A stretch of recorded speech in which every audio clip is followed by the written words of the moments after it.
Howdy folks, welcome back to the Black Sheep Meadow. I'm Brent. And I'm Amber. And we got a good one for you today. We're gonna touch base on our meat chickens. We're about a quarter of the way through the meat chickens. They're about 16 days old right now. We're gonna go over some of the things that we've already learned, some of the things that we're preparing for, because they're about 4 or 5 days from going into the tractor. Yeah, correct. We're in this weekend.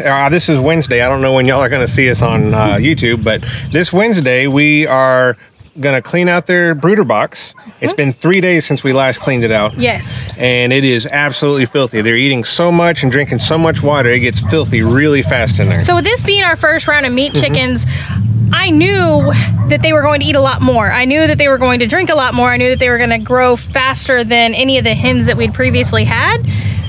But until you actually see that, it doesn't really click how drastically more they eat and drink. Whereas normally I could have a regular water in there and it's empty in a day for these guys. So it's different things that we've learned. We'll go over that, but we're gonna get them transferred into the chicken tractor, because we have found that that is the easiest way to clean the brooder box. Yep, but they're gonna be in there just temporarily. Just for a few minutes while we clean it. It's a safe place for them to go. We're gonna show you how we take apart Brent's brooder box, clean it out. As we pull them out, we're gonna go ahead and just do a quick weigh on most of them. Correct. So this just week, to kind of get an idea of where they're at. Between weeks 2 and 3, they're supposed to be somewhere between like 0.85 and 1.5 pounds. So this week in particular, they're gonna grow very drastically. Right, they almost have all their feathers, you'll see that. But we just wanna make sure we're right on track for where we should be. We're kind of feeding a little high, I believe, on the protein. It is a meat bird high protein feed. It is, and I think we're feeding them just fine. I think that that's just what they're made to do. But like I said, it's very drastic compared to our hens, how much they're actually eating and how fast they're actually growing. You read it, you see it, everybody tells you. Until you physically grow your meat birds or raise them, I don't think it actually dawns on you yet. Yep. So we're gonna get you guys in a little bit closer. We're gonna show you how the brooder box comes apart. We're gonna show you some of us weighing them. After we get that cleaned, get them put back in there and settled, we're gonna go over a few of the things that we're prepping for them actually going in the chicken tractor. Correct. So as far as water, because this thing is going to be mobile, and the feeder, because they're eating a lot, so how we're gonna handle all that. So stick with us. And as well as that, we're gonna add, at least it's been my idea, to add a alarm clock radio. I'm gonna run an extension cord where this chicken tractor is gonna stay in close proximity to the house. So I'm gonna run a extension cord to them, and I'm gonna leave an alarm clock radio specifically to deter predators, because we are in like a very dense area for predators. Yes, so that is our biggest concern with having mobile chicken tractor, is that if we get them all the way up to the front of the property, between, you know, stray dog or raccoons or something like that they could really tear into this tractor no matter how heavy we built it. So we're gonna try to keep it up closer to the house and the garden and all of that. Statistically, across the world, the domestic dog is the #1 killer of livestock on a farm. So we have several of them up the road from the neighbors that are kind of wild, not controlled, uncontrolled. So stick with us. We're gonna get you in a little bit closer, show you how easy this brooder box is to take apart. I've already said that. Yep. We're gonna get it taken apart. All right, so if we reference back to our brooder box video, you'll remember that this top is made by just a sheet of plywood with some 2x2s for supports going across. I did 4 screws in the top of this lid, and essentially once I get the 4 screws out, the entire lid's gonna come off.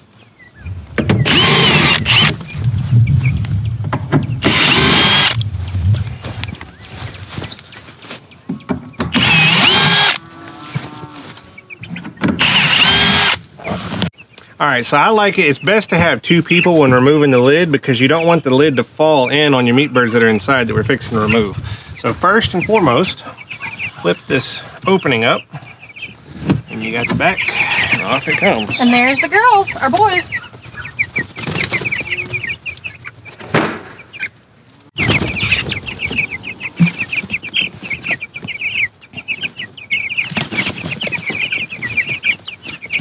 Okay, just so you guys can see kind of a close-up before we clean it, you can see this is not even a full 3 days of them on these shavings, and you can see how messy it is. It's really probably been right at about 30 hours. Yeah, probably closer to 30 hours. But you can, I want you guys to see kind of the meat birds and how they're definitely getting all their feathers. There's still a little bit of Still have a little bit of that dough, but we're definitely gonna get them cleaned up and happier. I don't know if you can see the scale. No. It's probably too bright outside. And a 0.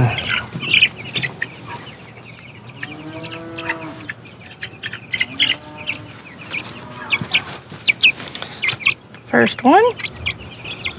All right, so we got a 0 on the scale. Then we're at 1 pound, 1.6 ounces. 1.5 ounces. 1.5 ounces. Okay. I'll record that down.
All right, so we brought our brooder box out here to the compost pile. If y'all remember when I manufactured this brooder box several months ago, I wanted it as light as I could possibly get it. Thankfully, we have the tractor to haul it around wherever we need to. We're out fixing to dump all these scraps, pine shavings and all the manure loads from the chicks into the compost pile, but I did add the handles on the side of the box. Makes it a little easier, right there.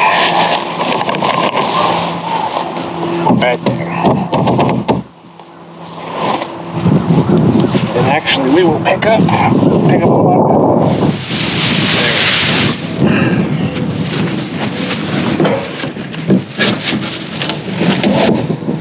Yeah, that's nothing there. All right, good deal. And I want to point out real quick while we're looking at it without shavings, we're rotating where the food and water is, or where the heat lamp is, so that the manure load rotates on the floor of the box. Yep, so one spot doesn't stay too saturated with moisture. It'll give it a chance to dry out. Yep.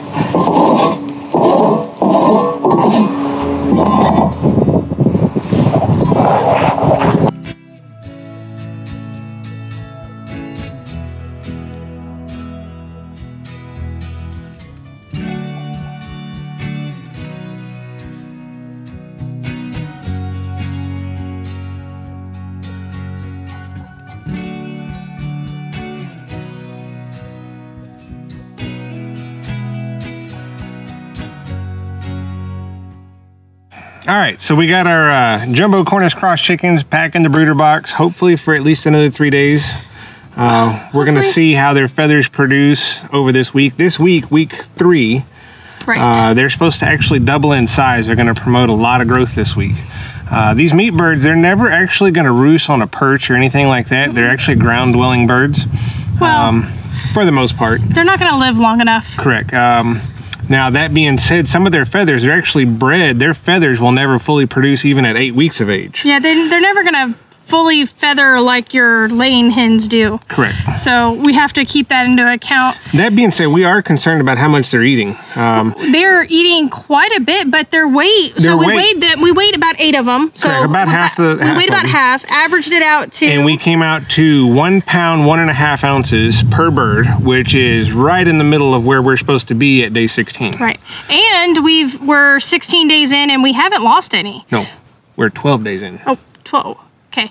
No, I'll take it back. We are 16 days in. We're 16 days in. That's what I thought. We're 16 days in, and we haven't lost any, which I think is kind of unusual. So well, I mean, we're taking good care of them. We're monitoring them very heavy. They're just, you know, you don't. But we are concerned once they get into the chicken tractor how much they're going to eat. Every week it's going to progress. Like I said, by the end of the 8 weeks, they're going to consume something around like 14 pounds of feed per bird. The last week per bird, there's something like 3.5 pounds of feed per bird times 17. So that's pretty substantial. Right. So we're worried about making sure that during the day that we're not running out of feed or water. I mean, the 17 of them right now are sucking down almost a gallon in what, 12 hours, 16 hours, something like that. No, it's a little bit longer than that. About 24 hours. They're sucking down probably a little over a gallon. But all that's going to progress. It's going to progress. Now they will be out of the brooder box and onto grass. Correct. So I think that might change things a little bit for them too.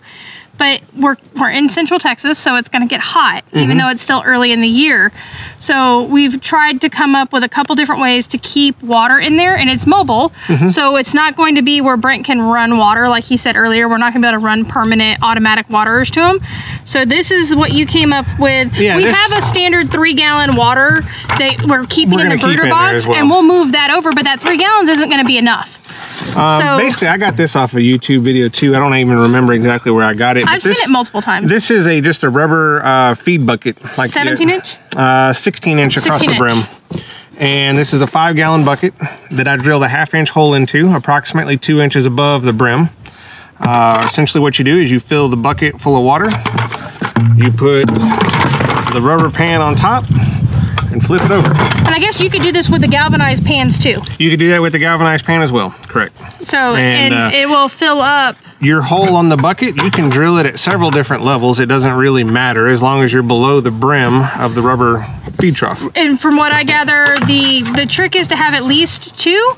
So that if one gets plugged up, like they put grass or shavings or a leaf or something like that, and for some reason it plugs up one hole, you have a second hole for it to continue. It's still going to feed that way though. Yeah. Either way. So, and I think they'll be tall enough that... 2 is going to be substantial water for both of them.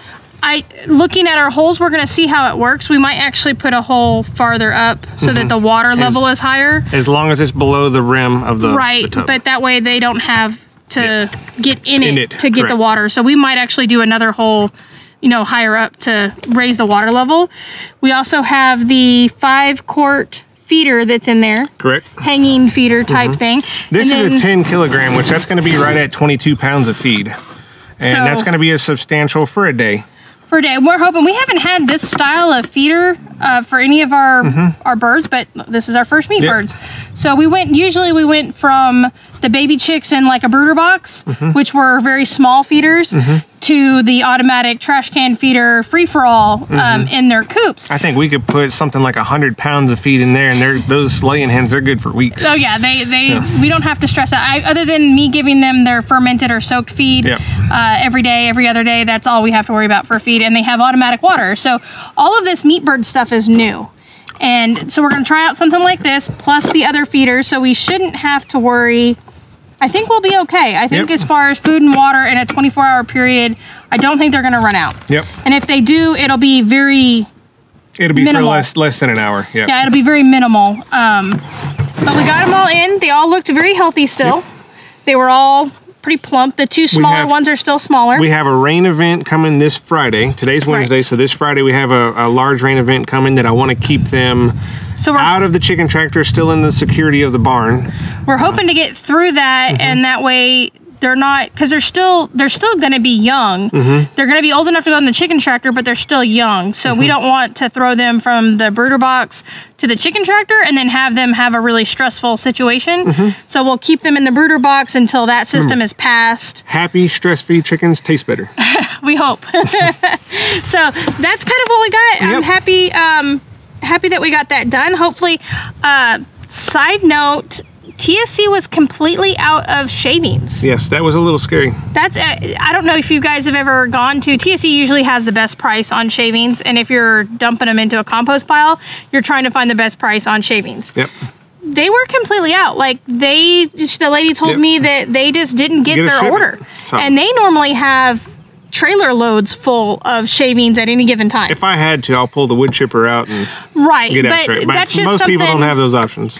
That's something that, you know, in this economy, that is something we have to think about. Yep. So luckily we keep some here on stock, in hand, you know, on stock, so we were able to clean it. Yep. Hopefully that's the last time we have to clean it. Yep. But in the meantime, if y'all guys would like, if we do a good job making these videos, like our video, share us, hit the subscribe button. The little bell to get Ring the little bell to where you get notifications on us. All the things. Yep. In the meantime, we'll see y'all next week. We'll see you next week.